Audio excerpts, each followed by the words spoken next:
In this video, you will be learning about why linear equations are called linear. And a linear equation means it looks like 2x plus 1, 3x plus 5, 4x minus 2, 2 minus 8x or something like that with one x value, one x variable in there. So let's consider the expression 2x plus 1 and let's say that is equal to y. Let's call 2x plus 1 as y. So y is equal to 2x plus 1. And what we are going to do is we are going to plug in different values for x and then going to find out what the value for 2x plus 1, which is actually equal to y, would be. So let's make a chart on this process. So what are the values of x we would like to take? We can say, for example, we can take any values like minus 100 or plus 100 or 1000 or 10,000, whatever, but for simplicity's sake, let's take values for x from negative 1, negative 2, negative 3, 0, 1 and 2, 1, 3.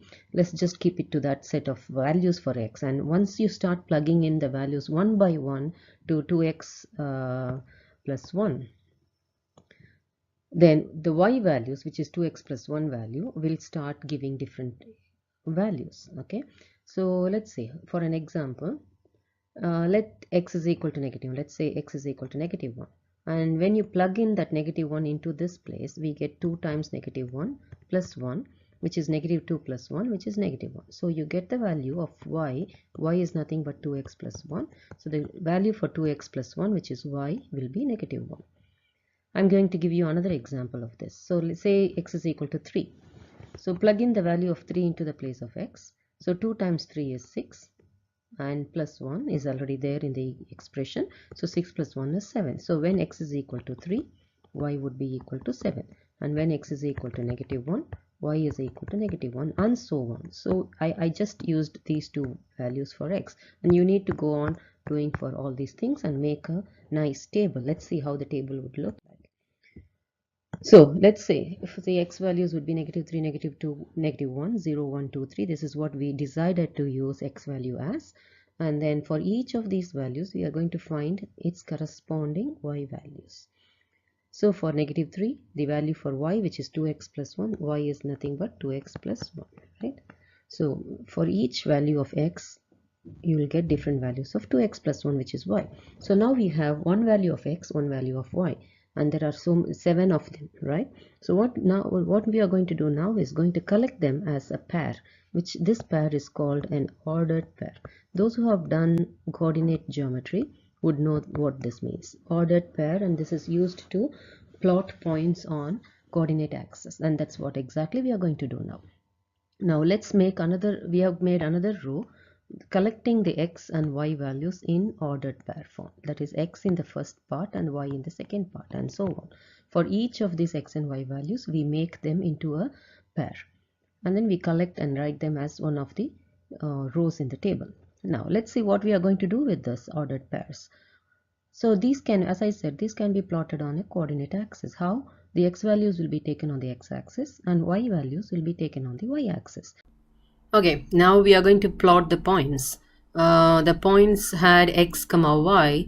The x values are plotted on the x-axis and the y values are plotted on the y-axis. And the x values are going to take the values from minus 3 to plus 3, and we are not going to bother about this part. So we are going to plot the points which is like minus 3 comma minus 5. We have them on our data set. So this is our data set and we are going to plot these points. Okay, so the first point is minus 3 comma minus 5, which is here. The next point is minus 2 comma minus 3, which is here. So minus 3 is y and minus 2 is x. Then it is negative 1 negative 1 if you are used with negative. This is 0 comma 1, which is here, this point. And then we have 1 comma 3, which is here, and 2 comma 5 and 3 comma 7. 3 on the x and 7 on the y, and you can plot them. Now what happens when you join these points? Let's see. Wow. And here is a line, and that is the reason the set of points that are given by this x comma y, where y is 2x plus 1, gives you a linear equation. Now it's time for you to check your understanding. We did it for 2x plus 1. Now you are going to do it for 3x plus 2. As before, equate 3x plus 2 as y, make it as y, and this is an equation, and of course we know that this is going to be a linear equation. At the moment you will call this as an equation. Later when you grow up into grade 11 or grade 12 classes, you will call this as with a different name. So at the moment, let's say an equation, linear equation is y equal to 3x plus 2. Consider the x values from -3 to 3, that is, as before we had -3, -2, -1, 0, 1, 2, 3 for x values.